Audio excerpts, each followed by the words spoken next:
नमस्कार दोस्तों, मैं विकास कुमार आप सभी का स्वागत करते हैं अपने YouTube चैनल सनराइज ऑफिशियल के ऊपर। तो आज मैं हरियाणा जीके का एक टॉपिक लेकर के आया हूं और उस टॉपिक का जो नाम पड़ता है हरियाणा के प्रमुख वाद्य यंत्र।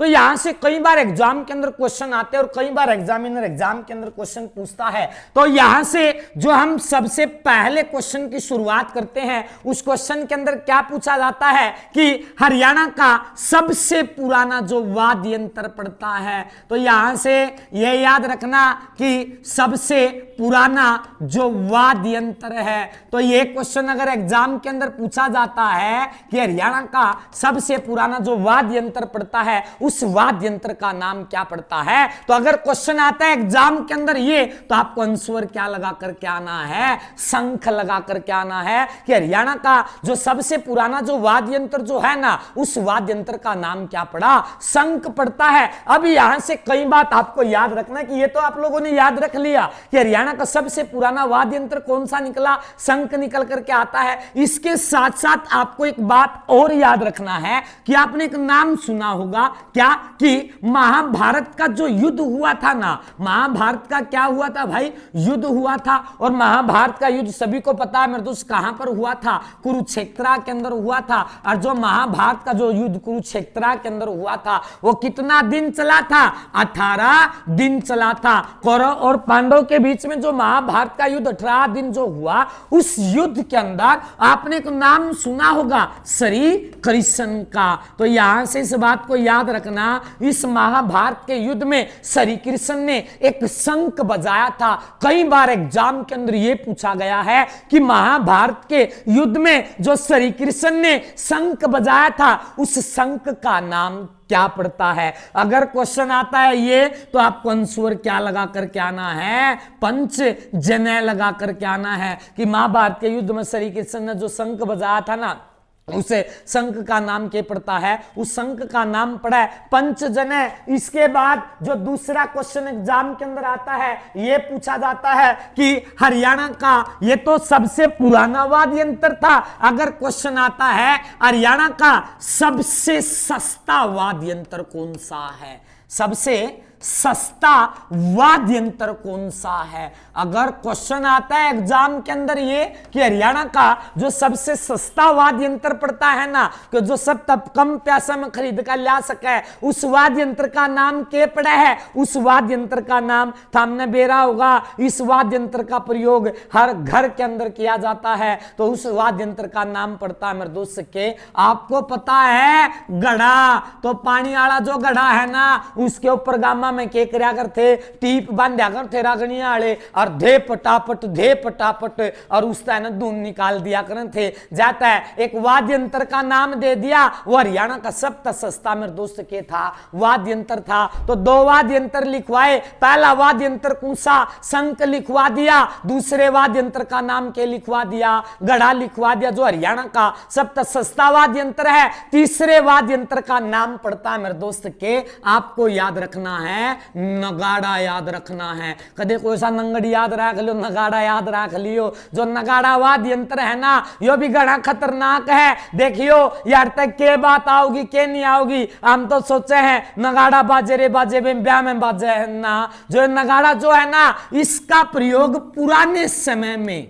इस नगाड़े का प्रयोग पुराने समय में घोषणा करने के लिए किया जाता था, घोषणा करने के लिए किया जाता था। बड़ी बड़ी फिल्म देखियो जो पुरानी संस्कृति पे बन रही हैं, उनमें नगाड़े बजे हैं, दोनों हाथा बजावे हैं, बजानियां देख दियोगे। और जो नगाड़े की आवाज जितनी ही जाया करे थी ना, उस आवाज ने सुनकर ना लोग उस नगाड़े दो रखे हो जाया करे थे, बटले हो जाया करे थे। कहने का मतलब के है, इस नगाड़े का प्रयोग हम किस में करने लगे, सूचना देने खातर करने लगे थे, घोषणा करने खातर करने लगे थे। इसके बाद क्वेश्चन आता है, इसके बाद एक वाद्य यंत्र पड़ा है, उस वाद्य यंत्र का नाम क्या पड़ा है, याद रखिए।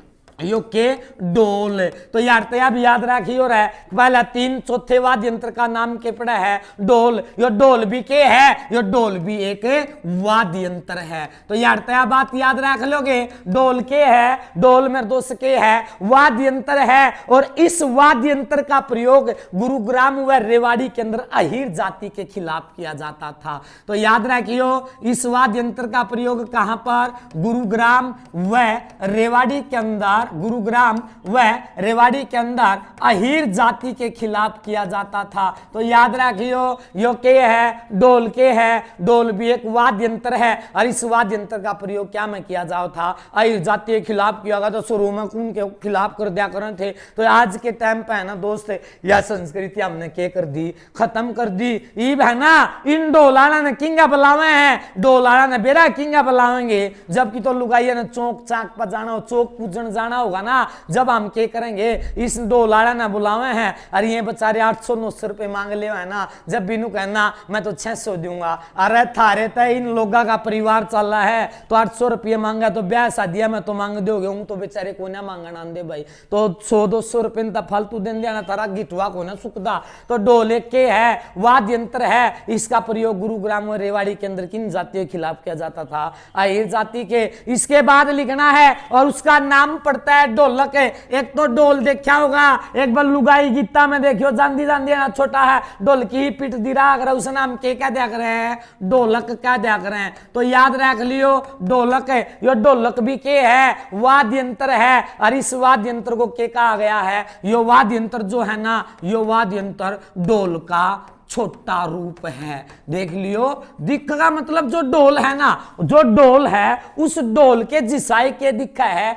ढोलक दिखा है। यह बात तो मान दोगे था हम, ढोलक किसके दिशा दिखेगा, ढोलक के जिसाई दिखेगा, तो ढोल के जिसाई ढोलक दिखेगा। दोनों की दोनों सेम आकृति के हैं, लेकिन इसमें तो अलग धुन, उसमें का अलग धुन। उसमें तो पिप्पा है बात जगह, इसमें टंग टंग टंग टंग बहुत चीज अलग धुन निकलेगी। देखियो लेडीज वास्तव में अलग अलग धुन निकालते हुए हैं। इसके बाद लिखना है डमरू।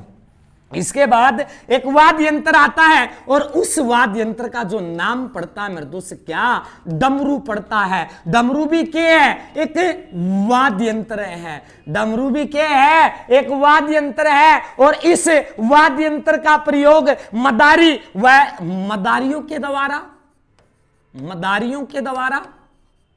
मदारियों व जादूगरों के द्वारा किया गया है। एक तो डमरू का प्रयोग जो है ना, एक तो कौन करते हैं, मदारी करते हैं, और दूसरे कौन करते हैं, जादूगर करते हैं। देख लियो, जब डमरू लेकर आवे है ना, तो मदारी दिखेंगे चाहे जादूगर दिखेंगे, डमरू लिया। इसके बाद लिखना है उस वाद्य यंत्र का नाम पड़ता है मेरे दोस्त, क्या नाम पड़ा, डेरू वाद्य यंत्र। यूं गणा खतरनाक वाद्य यंत्र है, डेरू के है, यो डेरू भी एक मेरे दोस्त के माना जावा है, वाद्य यंत्र माना जावा है। डेरू बाजरा देखना हो ना, तो वाल्मीकि की जो बस्ती है ना, ओढ़ा जाकर देखियो, डमक डैया डमक डैया डमक डैया, यो डेरू ईसा बाजा भाई साहब, सारी चीजा की जब वो रात जगाया करें गोगा पीर की उसमें, तो बहुत खतरनाक तरीके तब भाषा आवाज निकला कर भाई साहब, छाती पाट जावा देख दिया आदमी की। तो याद रखियो डेरू के है, वाद्य यंत्र है। और इस वाद्य यंत्र का प्रयोग गुग्गा नृत्य के अंदर किया जाता है। तो याद रख लियो, डेरू का प्रयोग किसके अंदर किया जाता है, गुग्गा नृत्य के अंदर किया जाता। तो यार तो यह बात भी याद रखनी है, डेरू जब बाजा है ना, किस नृत्य में बाजेगा, गुग्गा नृत्य में बाजेगा। इसके बाद याद रखना मेरे दोस्त के, एक सपेला गांव हमारा अड़कूसा पड़ा, नाम भूल गया मैं, नाम पड़ा है सपेला का गांव पड़ा, टटाना गांव पड़ा मेरे हिसाब से, टटाना का सपेरा का तो गांव है। तो उसने याद रखियो, यार है ना, सबसे ज्यादा गामा में के पाओगी, बीन पाओगी। और बीन के है एक वाद्य यंत्र है। इस चीज ने भी, इस कला ने भी हमारे प्रज्ञा ने के कर दी, खत्म कर दी ना भाई साहब। के डीजे मांगे, इस चीज क्या गए, इनसे पहले आगे कोई डीजे पीजे सारी चीज फाल है, उन तो एक बोतले पिया दो सारा का सारा डीजे है काम अपने आप कर दे है, आदमी के सर तो ऊपर कूद जावे हैं। आजकल वे सपेरे हैं जिनकी डिमांड विदेशा में भी होने लगी, जहाजा में भी जान लगे, वो हमारी वाद्य यंत्र हैं, ये हमारे वे के हैं वाद्य यंत्र बजा बजा कर लोगों का मनोरंजन कर रहे हैं। तो बीन के है एक वाद्य यंत्र है, और इस मतलब इस बीन वाद्य यंत्र का प्रयोग किन के द्वारा किया जाता है, तो इसका प्रयोग मेरे दोस्त किसके द्वारा, सपेरों के द्वारा किया जाता है। तो याद रख लोगे इस वाद्य यंत्र का प्रयोग किन के द्वारा किया जाता है, सपेरा जाति के द्वारा किया जाता है। इसके बाद ढोलक हो गया, ढोल हो गया, डमरू हो गया, इसके बाद लिखना है सहनाई वाद्य यंत्र। लो भाई सब तय सहनाई वाद्य यंत्र, सहनाई वाद्य यंत्र। इस वाद्य यंत्र का प्रयोग लड़के की बर्बादी के अवसर पर किया जाता है। लड़के की बर्बादी के अवसर पर क्या किया जाता है भाई, इस वाद्य यंत्र का प्रयोग किया जाता है। जब लड़के की बर्बादी होती है ना, तो मेरे दोस्त समझ जाना क्या बजने वाली है, सहनाई बजने वाली है। अच्छा आप लोगों को एक बात बताता हूं, राज की बात बताता हूं। जब लड़के की शादी होती है उसको घोड़ा दिया जाता है, उसको बाइक दिया जाता है, उसको रथ दिया जाता है। उसको देने का केवल और केवल एक कारण होता है कि भाई आज मुस्कुरा ले जितना मुस्कुराना है, आपके पास घोड़ा है, गाड़ी है, बाइक है, अगर आपको अब भी भागना है तो भाग जाना था, बाद में नहीं भाग पाएगा। तो इसी कारण से गाड़ी दी जाती है, इसी कारण से मेरे दोस्त बाइक दी जाती है। भागना हो भाग जाना था, यहीं पर रुकेगा, यहीं पर समझ जाओ था क्या होगा क्या नहीं होगा। इसके बाद लिखना है एक वाद्य यंत्र, उस वाद्य यंत्र का नाम पड़ता है इकतारा वाद्य यंत्र। और इस इकतारा वाद्य यंत्र का प्रयोग जो है ना, इस यंत्र को उंगलियों से बजाया जाता है। उंगलियां तय बाजेगा, बीन भी उंगलियां तय बाजे, तो याद रख लियो जो ये वाद्य यंत्र है ना किसका बाजेगा, उंगलियां तय। इसकी लंबाई याद रखनी है, इसकी लंबाई 1 मीटर याद रख लियो, या इसके स्थान पर 100 सेंटीमीटर याद रख लियो। तो इकतारा के है वाद्य यंत्र है, क्या था बजाया जावा है, उंगलियां था बजाया जावा है। इसकी लंबाई याद रखनी है कितनी है, 1 मीटर, या इसके स्थान पर कितनी याद रखनी है, 100 सेंटीमीटर। इसके बाद एक लास्ट वाद्य यंत्र आवे, उस वाद्य यंत्र का नाम पड़े सारंगी वाद्य यंत्र। तो यार एक वाद्य यंत्र और याद रखना है, सारंगी वाद्य यंत्र। जो है सारंगी वाद्य यंत्र जो है ना, तो हम याद रखियो यो किसकी तरह हुआ है, धनुष बाण की तरह होता है। तो यार तो इस बात ने याद रखियो सारंगी वाद्य यंत्र किसकी तरह होता है, धनुष बाण की तरह होता है। और इसकी जो लंबाई पड़ती है कितनी पड़ती है, 60 सेंटीमीटर पड़ती है। तो आज की इस वीडियो के अंदर में दोस्त इतना ही। अगर आपको यह वीडियो अच्छी लगती है तो हमारे चैनल को लाइक शेयर सब्सक्राइब जरूर करें। धन्यवाद।